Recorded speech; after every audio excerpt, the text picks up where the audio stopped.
Now on to the last two examples before you can start the exercises. The first question is asking to find the angle x and y in the diagram. So first, easy, we can spot that this angle here is equal to this angle here from what we just talked about, the alternate segment theorem. So first of all, x is equal to 62 degrees.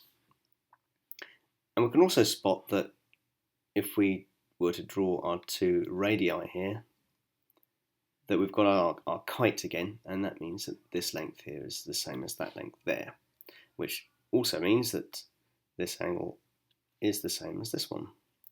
So these are both going to be x degrees. And we know that x is 62, so in total the triangle ATB has 180 degrees within it because it's in flat space, so 180 degrees minus 2 lots of 62 is the value of y. And that should turn out to be 56 degrees.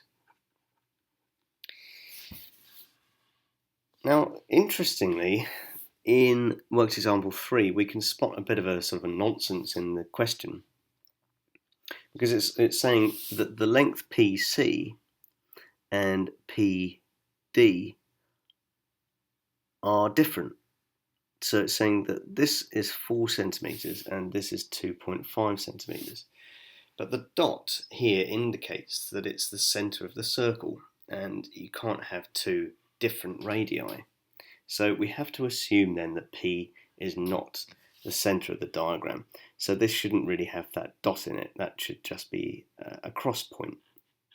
Small point, but it makes a bit of a nonsense of the diagram with that dot there. But we're going to try to find x and y using the previous equation that we had, which was that AP times PC must equal BP times PD.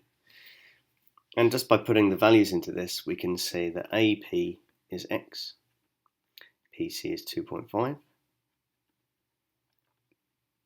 and BP is y, and that is 4.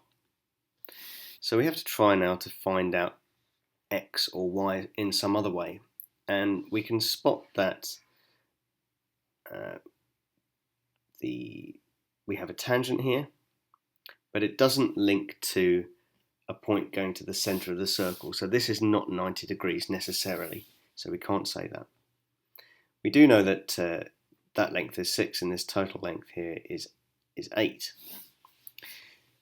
And from the previous example, previous video rather, we can apply that to come up with the interesting formula that AT squared would equal BT times DT. Now where does that come from? So it's similar to what we talked about here really, but it's external. It's looking at the triangles outside the circle. So that means 6 squared, or 36, is equal to BT times 4. BT is the total length here, including the y. And that tells you that BT must be 9.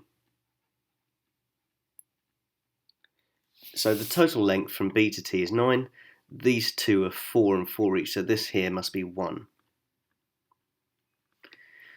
And then we can use that idea to go back to our previous formula. I'm going to call that 1, and this 2. And I should write that implies that y equals 1. And I'm going to substitute that into 1. So I should write sub into 1, and that would tell me then that x times 2.5, or 2.5x, is equal to 4, which tells us then that x overall will be, well, if I did 4 divided by 2.5, that should be 1.6 centimeters. These are both in centimeters. There we go. quite a tricky one to end there, but try the exercises now and see how you get on.